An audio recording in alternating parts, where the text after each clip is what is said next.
To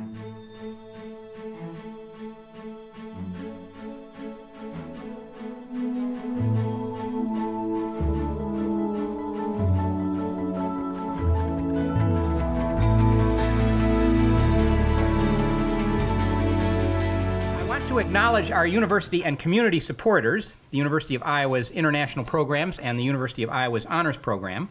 They contribute vital time, talent, and logistics to our organization. I also thank the Stanley U of I Foundation Support Organization for their financial support, and I want to thank today's special financial sponsors, Woody and Ruby Watson and the Midwest One Bank. Now, it's my great pleasure to introduce Masamichi Yamamoto. As I already said, he's an attorney and an adjunct lecturer at Keio University in Tokyo, a former deputy director of the Securities and Exchange Surveillance Commission in Japan, and he's currently an S.J.D. student at the University of Iowa, focusing his dissertation on international securities enforcement. We talked briefly about whether he should present on that, and we decided this was more interesting, so I hope you agree with that. Masa has although he has very interesting things to say on the former subject. Masa has an extensive and impressive background in both law and business, having worked for a Japanese company, U.S. law firms, a French company, and the Japanese government. He received his J.D. from Vanderbilt University Law School, and prior to that he had done his LL.B. and B.A. work at Keio University in Japan. So at this time, it's my great pleasure to introduce Masa Yamamoto.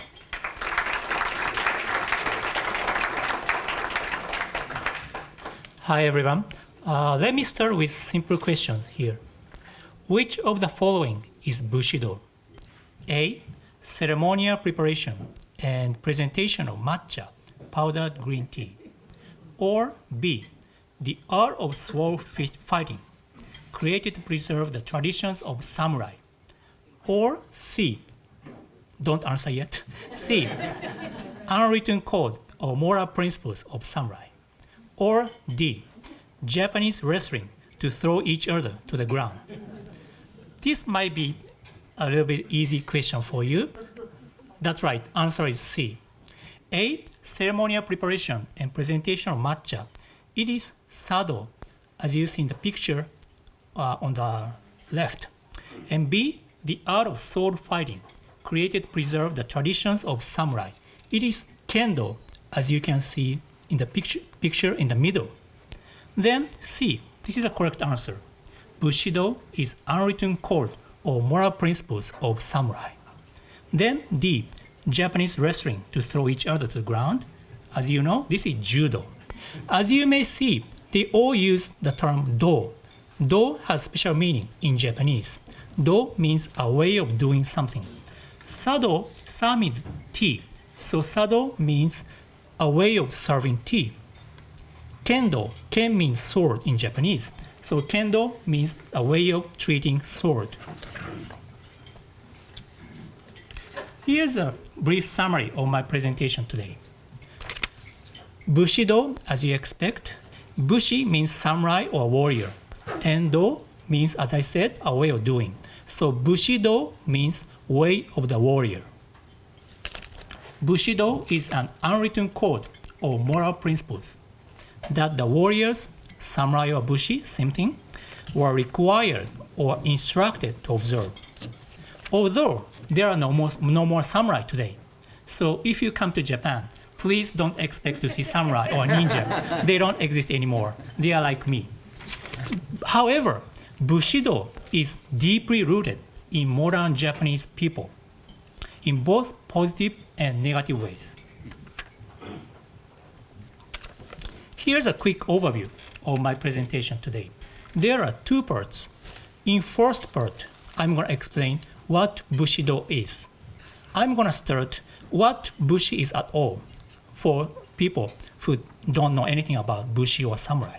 Then I'm going to talk about the origin of Bushido, where Bushido is coming from. Then I'm going to talk about basic ideas, 7 values in Bushido. In part 2, I'm going to explain Bushido in modern Japan in 3 aspects. One is Bushido in culture. You may know that there are many business and social manners and rules based on Bushido in Japan. And there's also an incident called karoshi, death from overwork. This is also related to Bushido. And then Bushido in sports, both traditional martial arts like karate, kendo, and modern sports like baseball and Japanese. Bushido appears in those sports. Finally, Bushido in military. Some nationalists abused Bushido in World War. And today, there's some debate over self-defense force and the constitution in Japan. Bushido relates to that as well. This is about me. Professor Wright already introduced me, so I can skip this. So let me start with what Bushi is at all. Bushi is also called samurai. They are basically the same thing. Even though the origin is a little bit different, Bushi literally means brave man. And samurai literally means to serve. So the origins are a little bit different, but basically they mean same thing, Bushi and samurai, or the warriors.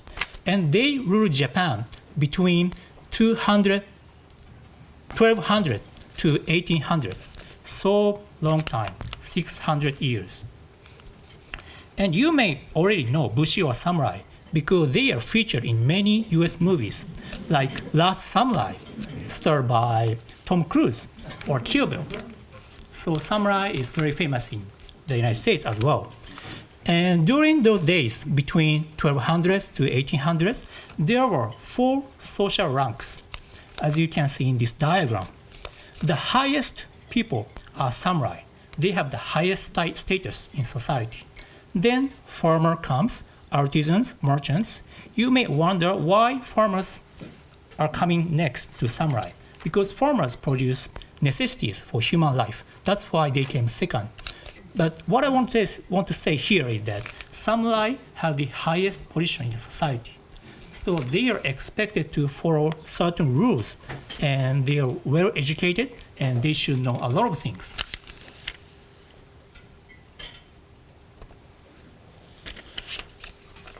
Okay, as I said, Bushido literally means way of the warrior. And they are developed as unwritten principle or a noblesse oblige for samurai. There are 3 roots of Bushido. On the left, you can see Buddhism from India.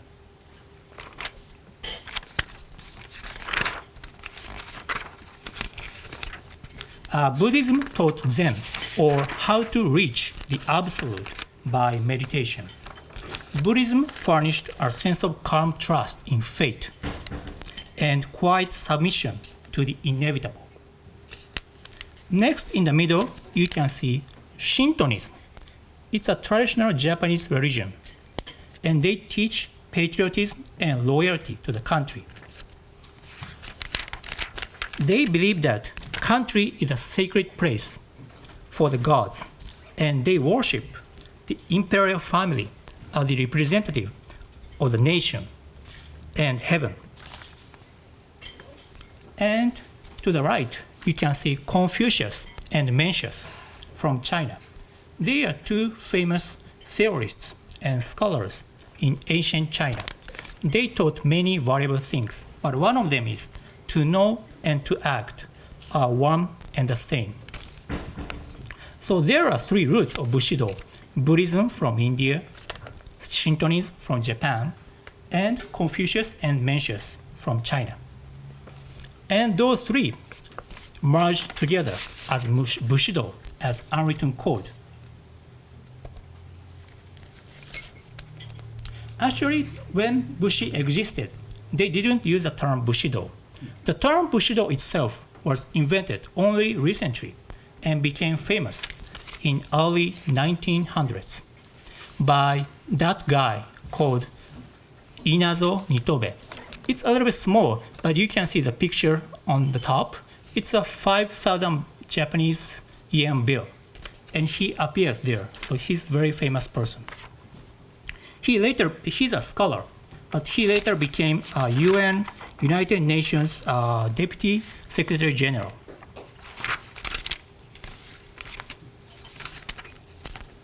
He was studying in the United States in late 1890s, and Nitobe was asked by his professor how can you impart moral education if Japan has no religious instruction at schools? And Nitobe wondered, oh, that's right, we don't have any religious classes at schools. How can we impart moral education in Japan? Then he studied lots of books and records in Japanese history, and he came up with the idea of Bushido. He published a book called Bushido, The Soul of Japan, in English in the United States in 1900.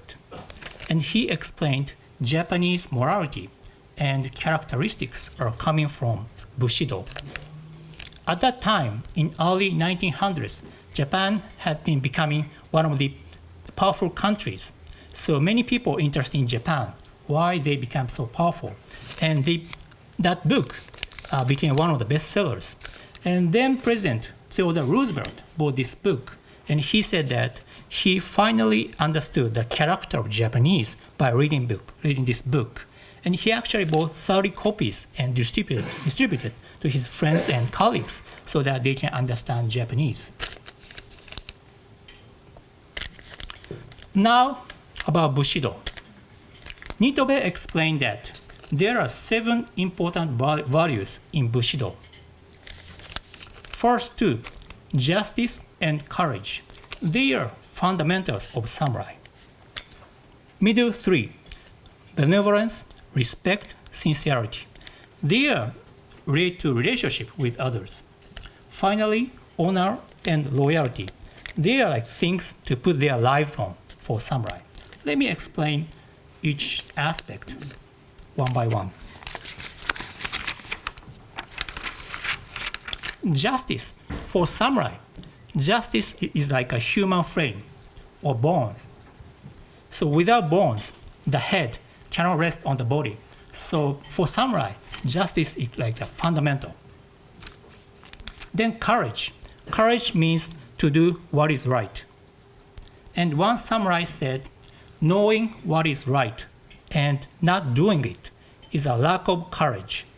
So justice, courage, fundamentals for samurai. Then benevolence or kindness. Confucius and Mencius, those 2 Chinese ancient scholars, they taught that the highest requirement for a ruler is benevolence or kindness to the weak. Because samurai is very powerful, they have sword to kill people, they should have the mercy and benevolence to the weak. As one of the rules in war is that in 1-to-1 combat, when the stronger should not kill the weaker, unless the weaker party proved to be a man or rank or ability equal to that of stronger. That's the mercy of samurai. And to cultivate gentle emotions, samurai were encouraged to write poetry. Also, respect or politeness. If you visit Japan, you may find Japanese people very polite, or maybe too polite, but it may be coming from Bushido. We think respect or politeness is very important. And Bushi, because they have the highest status and amano, well educated, they are expected to know various rules and manners. Then, sincerity. Without sincerity, respect, benevolence, they become superficial. And for samurai, lying means cowardness. Because Bushi held the highest position in the society, they are expected to have the highest standard of sincerity. For example, the word of samurai carries such weight that their promises were generally made and kept only orally. They don't have any written contracts. For samurai, to break promise means death. They deserve to die if they break promise. Honor and loyalty. For example, as to honor, a sense of shame is used in juvenile education for samurai. For example, if a child did something bad, parents will say, you'll be laughed at, or it will disgrace you. Or aren't you ashamed by doing that? So children cultivated sense of honor for samurai. Finally, loyalty. For samurai, life was regarded as a means to serve their master. It's kind of abstract, so let me give you 3 examples how Bushido worked. First one is seppuku. It is also called harakiri.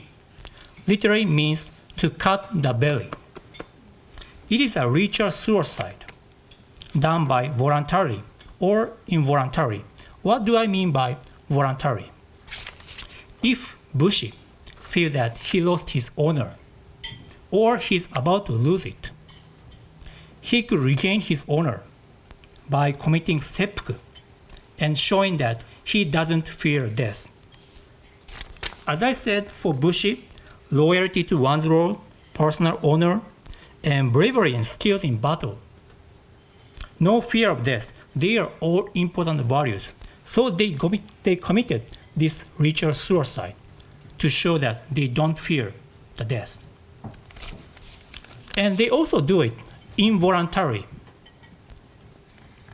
If Bushi conducts something dishonorable, his master or Bushi at the top ranked elite, they may order that guy to commit seppuku. How do you do this? You can see in the picture, the guy sitting there, he commits seppuku by doing this. Plunge short blade into his abdomen and draw blade from left to right. And you can see the people standing next to him.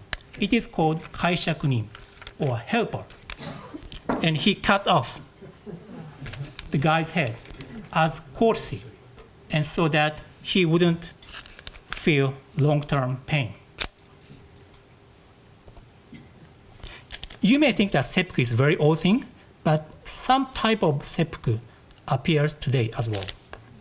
I'm going to explain it later.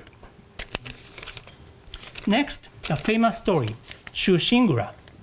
You may have heard this story because I think last year in the United States, there's a movie called 47 Ronin, which featured this story, Shushingura. It's one of the most popular historical stories in Japan, and they are featured in movies, TV dramas, books, and so on. It is a true story.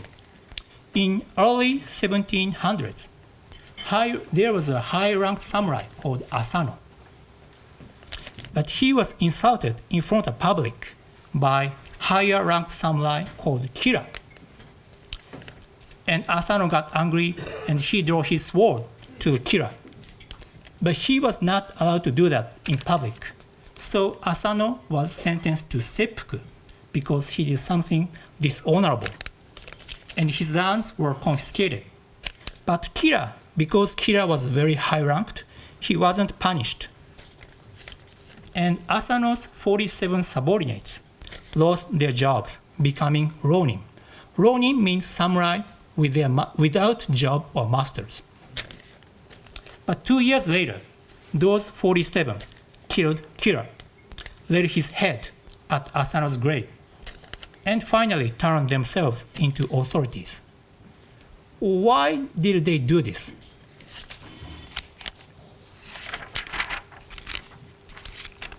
They did this because of the loyalty to their former master, even though he's already dead. They thought that committing revenge, they can regain the honor of their masters. And at that time, it was believed to be justice to avenge for their master or family. So they did something right, justice. And ultimately, all of them, 47, committed seppuku themselves. The final story.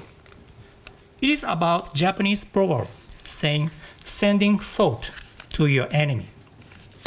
It means that even in conflict, one should act with humanity. There were long-running conflicts between Takeda and Uesugi, two big samurais. The guy on the left, he is Takeda. The guy on the right, he is Uesugi. they are two most powerful samurai in early 1600s. And Takeda was almost winning.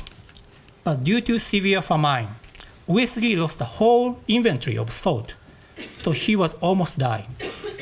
Then Takeda thought that it is unfair to starve out his enemy, and he decided to send salt so that Uesiri may live longer to fight and presumably die in true battle, not because of lack of salt. We still use that phrase, sending salt to your enemy, to mean fair play and professional courtesy.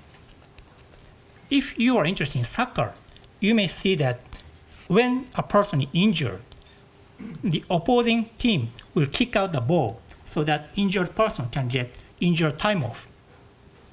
In Japan, when we see that, we say, oh, he sent salt to his enemy as fair play.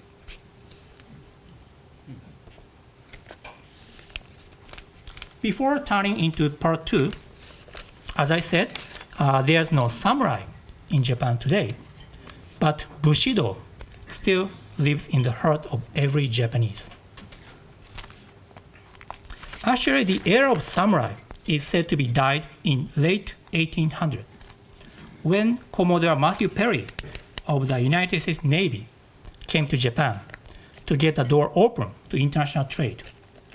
And in 1858, Japan signed a commercial treaty with the United States. Then a new government deprived privilege of samurai, though many of samurai entered into the elite ranks of government, politics, and industry. By the way, don't get confused ninja with samurai. They are very different. As he said, ninja is not samurai, but ninja served for samurai. They are skilled in ninjutsu, tactics of espionage. So they are like spy for samurai, but they are different things.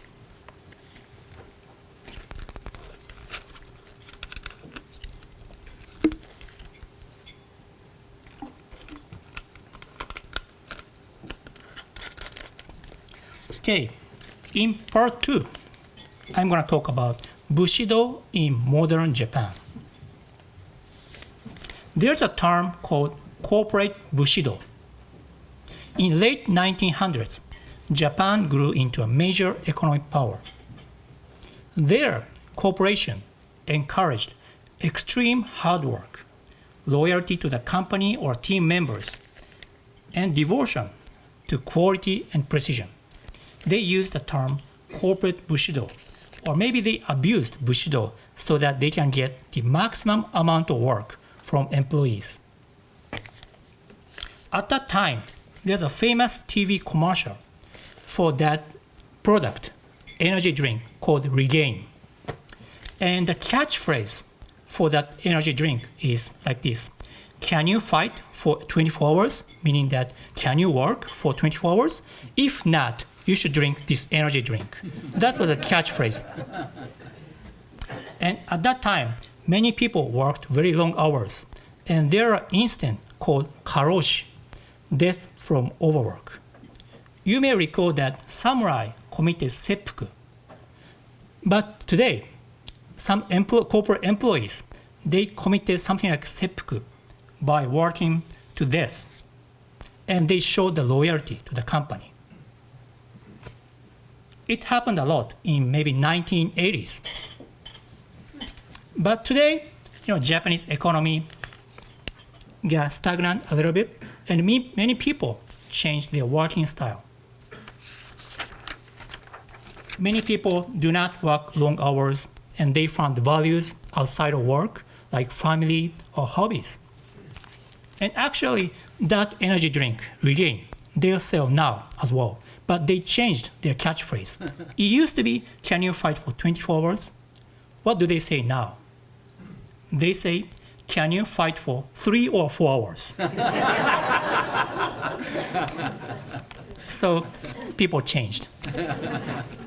However, last year, there was a very sad incident. I say that now we don't have many karoshi, but last year, a 24-year-old female employee of one of the largest Japanese company called Dentsu. She committed suicide due to overwork. She didn't take any day off.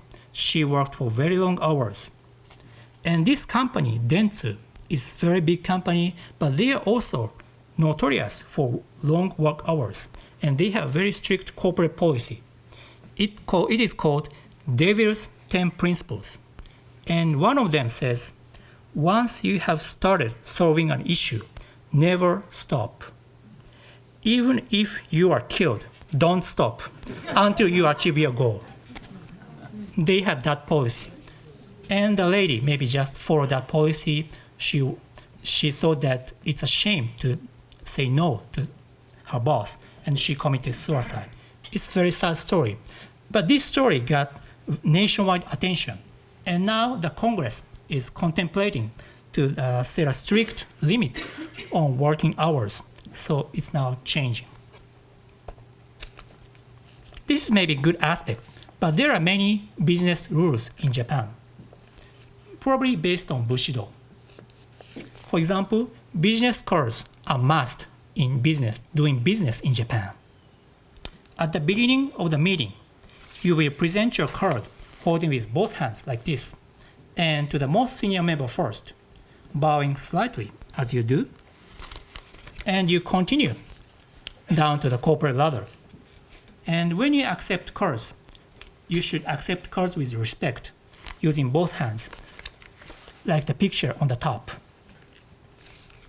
And don't treat business cards as part of the body.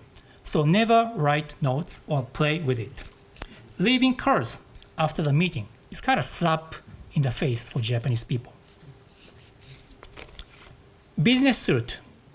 Now business suit is considered as samurai armor in today's battlefield, which is business meeting.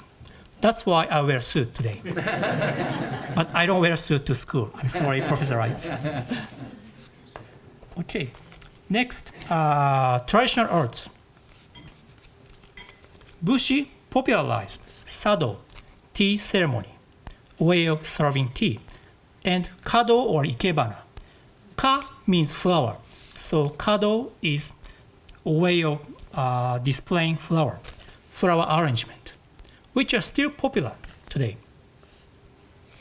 And sado, as you can see in the two pictures on the top, is a ceremonial preparation and presentation of matcha, powdered green tea, and they emphasize important values for samurai like harmony, respect, purity, and tranquility. Actually, Bushi themselves practice sado as part of their mental training. Bushi didn't do kado themselves, but Bushi retained flower artists to decorate their home with flowers so that they can display, again, important values like harmony, respect. And you may know about these traditional Japanese arts, so let me talk about Bushido in sports. There are 3 traditional Japanese martial arts. They are still popular. And they study Bushido as part of their practice. On the top, kendo, the way of treating sword, the art of sword fighting, created to preserve the traditions and historical aspects of samurai.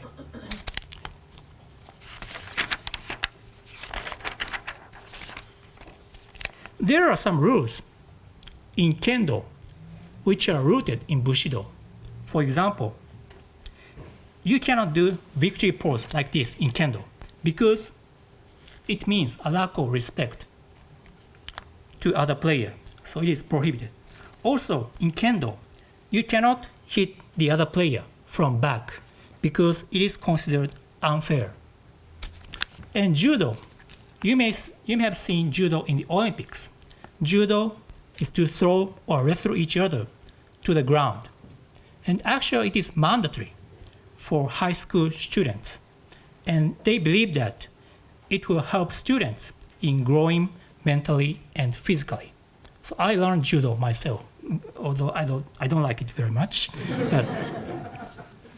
But you may see in the Olympics that in judo, two guys, they always bow like this before and after the fight. In judo, they say everything begins and ends with bowing. So they think that politeness and respect to each other is very important. Then karate. They also practice Bushido as their training, and it's a method developed to defend oneself without the use of weapons. They are traditional martial arts, but you can see Bushido in modern sports, in baseball and soccer as well. For example, Japanese international baseball team, they are now called Samurai Japan. And Japanese international soccer team, they are called Samurai Blue, because it's a little bit small, but you can see in the picture on the right, they all wear blue. So they are samurai in blue. And their coaches and players actually invoke Bushido today. There they mean that hard work, fair play, fighting spirit, and loyalty to the country. And on the picture on the bottom, you can see a legendary home run king, Sadaharu Oh.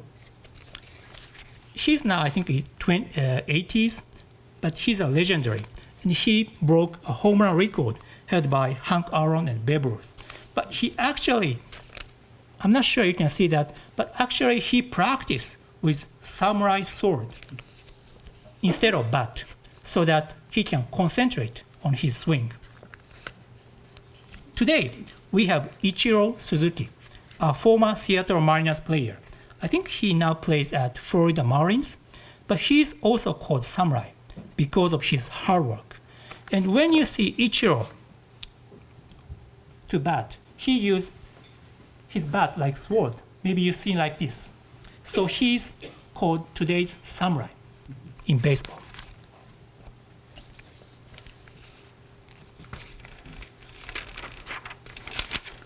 Finally, Bushido in military. Nationalism in world wars. This is kind of a bad example. Bushido was abused by the Japanese government to raise motivation and national identity and unity for World War II and World War I and World War II. There's a term called Imperial Bushido. It is a nationalist interpretation of Bushido, teaching self-sacrifice and unquestioning loyalty to the nation and the emperor. They are coming from Shintoism, or a traditional Japanese religion. And pre-war theorists argue that surrender to any enemy was unforgivable and dishonorable under Bushido. So what are you going to do? You are about to lose. Do you have to surrender to the enemy? Do you remember seppuku? They committed seppuku at that time. It inspired kamikaze pilots, many of them are very young, to commit suicide attack into battleships instead of surrendering, so that they can show the loyalty to the country and show that they are brave. And they composed samurai-style poetry, which is called kamikaze death poetry, and took artificial sword into the cockpit. There's a translation of one of those poetries. There is no fear to stop me. There is no anger to stop me. There is no love to stop me. There is no death. It's a very sad story about young people who committed suicide attack because they believed in Bushido, or a wrong version of Bushido. Finally, self-defense force and the constitution. There is some debate. Under the current Japanese constitution, Japan cannot have military force other than self-defense force. so they can't engage in actual combat. The current version of the Japanese Constitution was issued during the United States occupation between 1945 and 52. So actually the Japanese current constitution is very similar to that of the United States. The exception is that we don't have a federal system, and our military force only have defense power. For example, in 1991, in Gulf War, many countries like the United States, United Kingdom, they sent troops into Kuwait so that they can protect Kuwait from the invasion of Iraq. Japan also sent troops for logistic support because they can only do self-defense activity. But they are criticized both internationally and domestically for not engaging in active warfare. There, some nationalist groups abused Bushido to promulgate notion that Japanese have a unique set of values, distinct from the United States and European countries, and they claim that revision of the Constitution to have stronger military force. In conclusion, Bushido is unwritten code developed in the era of samurai. It is not a religion, but has influenced many characteristics of modern Japanese people in either good or bad way. I showed both examples. So if you encounter something weird about Japanese, or maybe me, it may be due to Bushido. And knowing Bushido may help you understand why Japanese behave like that. A famous samurai, Tsunetomo Yamamoto, in this book he said this: "It is bad to carry even the good thing too far. Talking too much will bring harm." I may have talked too much, so I like to stop here. Thank you very much. So the first question is about family values. Someone noted that it didn't seem like family was listed as an important source of values in the values that Masa reviewed. So the question is, how does that relate, if at all, to Bushido?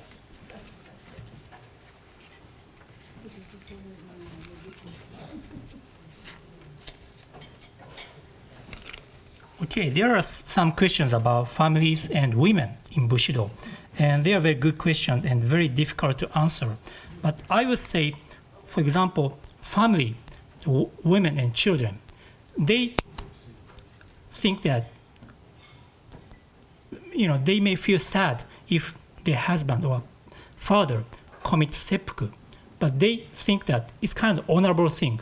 So they always believe that it's important for their husband or father to die to protect their honor. And they really felt that it was honorable thing. And it was same for kamikaze pilots. At that time, wives and children of kamikaze pilots, it's a very sad story, but they believed that it was honorable for those young or fighters to commit suicide attack to show the loyalty to the country or keep their honor. And also there was interesting question about baseball. Is Bushido also related to the fact that Japanese baseball pitchers are known to pitch a lot more innings than American pitchers? But I think this question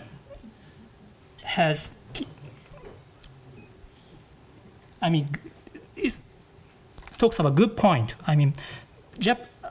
Kind of true that Japanese baseball pitchers, they pitch long hours. I think they hate to say, no, I cannot pitch anymore, because they feel loyalty to their team. And it's a sad story, but it's kind of based on Bushido as well.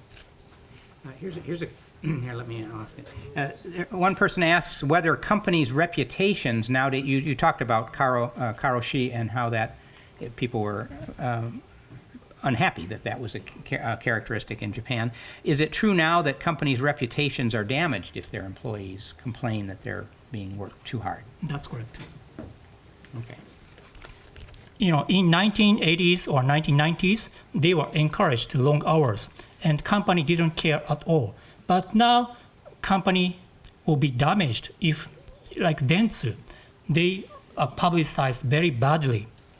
And now they change their policy, and they say that now we think lives of employees are more important to companies. So companies are changing as well. Okay. Here's a question about something that I don't know, so I'll have to ask you to define this. But the questioner asks whether, says that today the youth of Japan are very interested in they're a very social phenomenon among the youth of Japan, let's put it that way. And this questioner talks about hikikomori. I'm not saying it right, probably. Hikikomori. Hikikomori. Yes. So if you could tell us what that is, and I think the question is, how does that relate, if at all, to Bushido? Is it a competitor or something related? Hikikomori means people who don't want to work, go to outside, don't go to school, so they just remain in their house, doing nothing. I'm not sure that relates to Bushido, but maybe they are afraid of being ashamed, or they are afraid of doing badly, so they just gave up doing something outside. Maybe that's a relationship with hikikomori and Bushido. Okay, and thank you for explaining that. That immediately makes me ask, as a follow-up question, whether it would be right to think of it as possibly a reaction against Bushido, a sort of hippie counter movements. It reminds me of the hippie movements of my youth. So. Not necessarily. Okay. Maybe now Japanese economies got stagnant. In 1980s, 1990s, Japanese economy was booming, so the employment rate was very high. But now, there are some competition to get into company, so they just gave up competition. Those hikikomori people. Mm-hmm. Okay. You explained to us the roots of the Bushido tradition, and those roots are roots that Japan shares with all the other Eastern Asian countries. Confucianism, Shintoism is arguably special to Japan, but it's not, in maybe some ways, not too dissimilar to Taoism in China. And of course, Buddhism is very widely spread throughout East Asia. So I guess the question is should we understand Bushido as a sort of special Japanese version of a product of the mixture of all those cultural influences, or is it in fact something that maybe is similar? Do other East Asian countries have similar traditions to Bushido? Actually, I not have the exact answer to that, but I believe Bushido is only limited to Japan because samurai was only in Japan. But China or Korea, they have traditional martial arts as well, and they practice certain type of Bushido, like fair play, respect to each other. So I'm sure they have some similar version, spirit close to Bushido. Mm-hmm. And you talked about how there are today modern samurai, in a sense. They may not identify themselves as samurai, or they certainly won't dress like samurai. But so I guess one question is, how do we know whether someone's a modern samurai? How would you define? How would you say? What would you look for? Very interesting. In the business, I'm samurai. Yes, I'm samurai. I don't know, but I think you can respect, a certain samurai is. Bushido is not limited to nationalists. Bushido, a certain level of Bushido, still lives in every Japanese people. So you can expect politeness, respect, even in business meetings. And my expertise is law. So for example, in Japan, written contract is very short, and there's always a clause called good faith negotiation. I think in U.S. contracts, there are many clauses about what we're going to do in dispute. But in Japan, there's only one clause. you should negotiate in good faith. So it's kind of the appearance of Bushido in business contracts. I'm going to add my own question in here. As I listened to you talk about Bushido, you made the point that it's not a religion. But I was wondering, what are the things that keep it alive in modern Japan? Is it in the literature? Do they actually teach in school some aspects that would keep people thinking of these values and would help students assimilate these values? They don't teach Bushido itself at school, but as I said, they teach judo. And in judo, you practice Bushido as part of their mental training. And there are many books or scholars talking about Bushido in both and good ways. There are many good examples and bad examples. Bad example is, as I said, some nationalists claim that the Japan has unique value, so we change the constitution, have bigger military powers. So they invoke for example, in sports, players say that we commit fair play and respect to others. So both in literature and day-to-day communication, you can feel Bushido in Japan. All right. Are there any other questions? We have just a little more time, but yes. Could you speak further about the role of women in families, not in the ritual death, but in ordinary life? Going to school, work, family participation. Can you repeat the question, please? Well, let's see. The question was about the role of women in everyday life, and maybe whether that relates to Bushido or how Bushido relates to that. Yeah.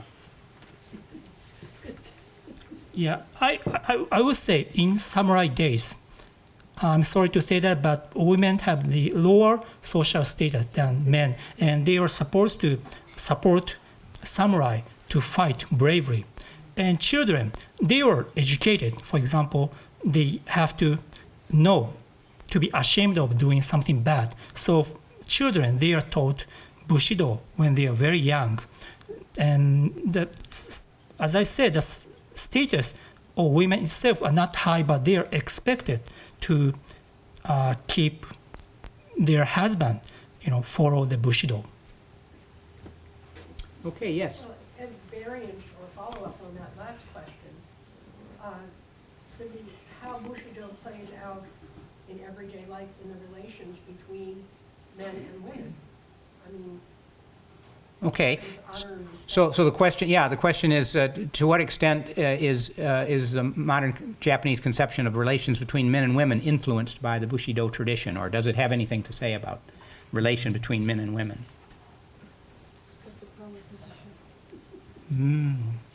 I'm not sure. Now we have equal employment law between men and women has higher status in Japan. But to be honest, I'm not sure about the influence of Bushido to the relationship today. I'm sorry. Okay, yes? I saw a photo of a woman who had committed seppuku, and she tied a rope just above her knees that went around so that when she fell in a dignified manner. So women commit seppuku as well, apparently. Okay, well, you mentioned that. Yeah, maybe is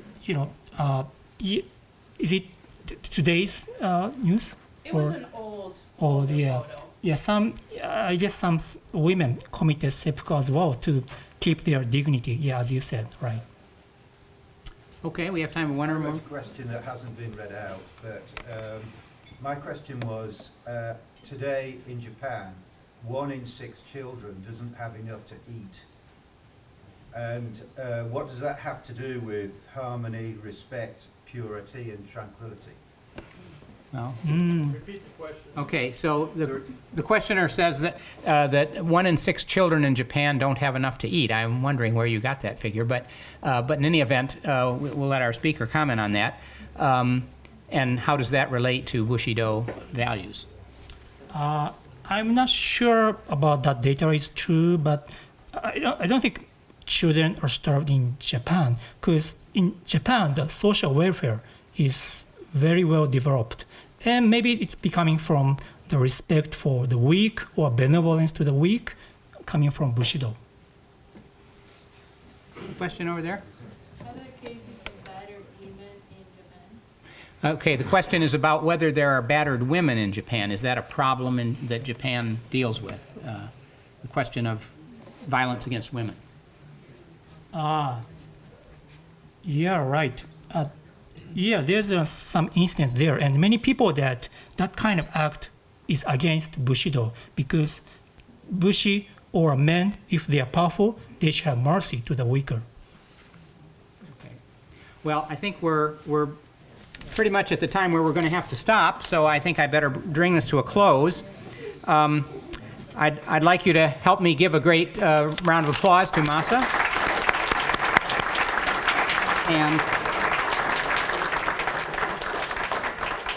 And wait, I have one more thing here. I have to thank our sponsors again, the University of Iowa's International Programs, the University of Iowa's Honors Program, the Stanley U of I Foundation Support Organization, and also our special sponsors for today, Midwest One Bank and Woody and Ruby Watson.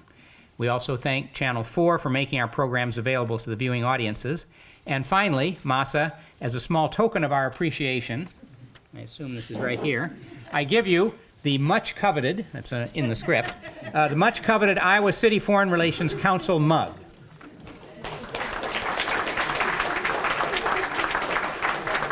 Thank you again for joining us. We are adjourned.